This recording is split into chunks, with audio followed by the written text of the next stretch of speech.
If you've been pouring fertilizers into your garden and still wondering why your plants aren't thriving, you're not alone.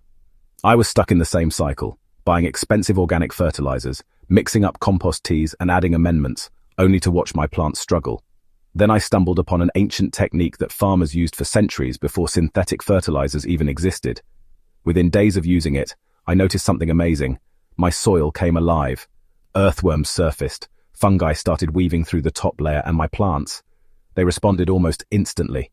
This method transformed my garden, and I haven't looked back since. This ancient secret is biochar, a form of charcoal made from organic material.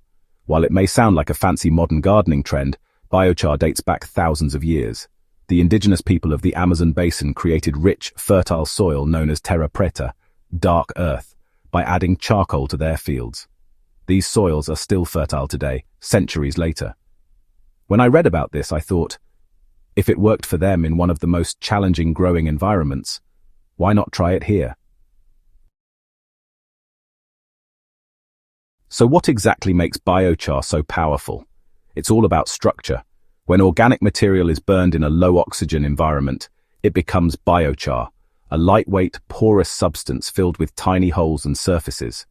These tiny spaces act like condominiums for soil microbes.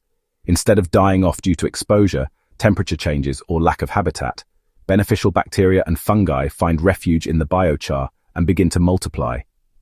It's like building a city underground where soil life can flourish.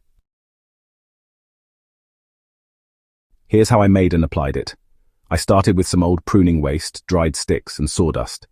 I loaded it into a metal barrel with a few holes punched in the bottom and lit a slow, smoldering fire. The goal is to burn the material without letting it fully combust, like baking rather than incinerating. After a couple of hours, I quenched it with water and let it cool. Once crushed into small pieces, I didn't just dump it into the garden. Biochar needs to be charged first. Otherwise, it can actually rob nutrients from the soil. To charge it, I soaked it in aged compost tea for about 24 hours. You could also use worm tea, diluted fish emulsion, or even well-rotted manure.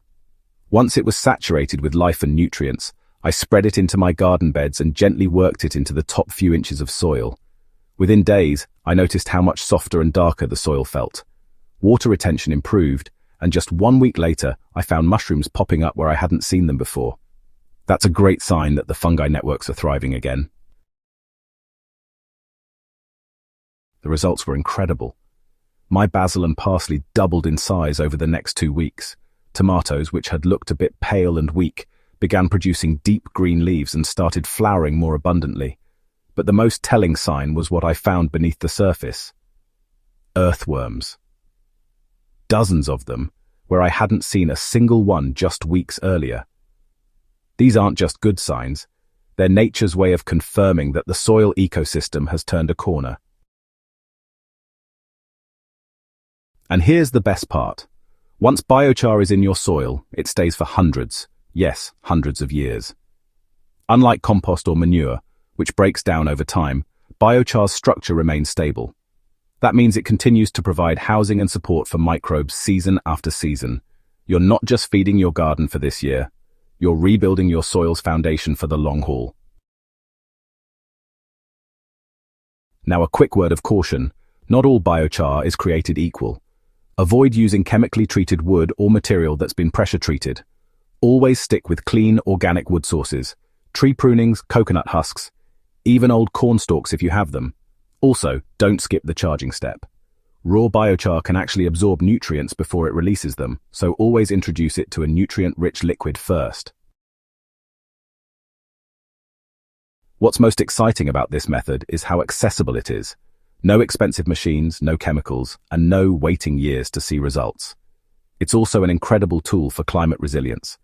Biochar helps retain water in dry soils and improves drainage in heavy clay. It binds toxins, reduces leaching, and makes nutrients more available, all by simply mimicking what our ancestors did generations ago. So if your garden soil is tired, depleted, or just not performing the way it should, don't reach for another bag of store-bought fertilizer. Look backward instead of forward. Tap into the forgotten wisdom of ancient growers and try this soil healing method for yourself. In just a few days, your soil could come back to life, microbe-rich, nutrient-dense, and full of possibilities.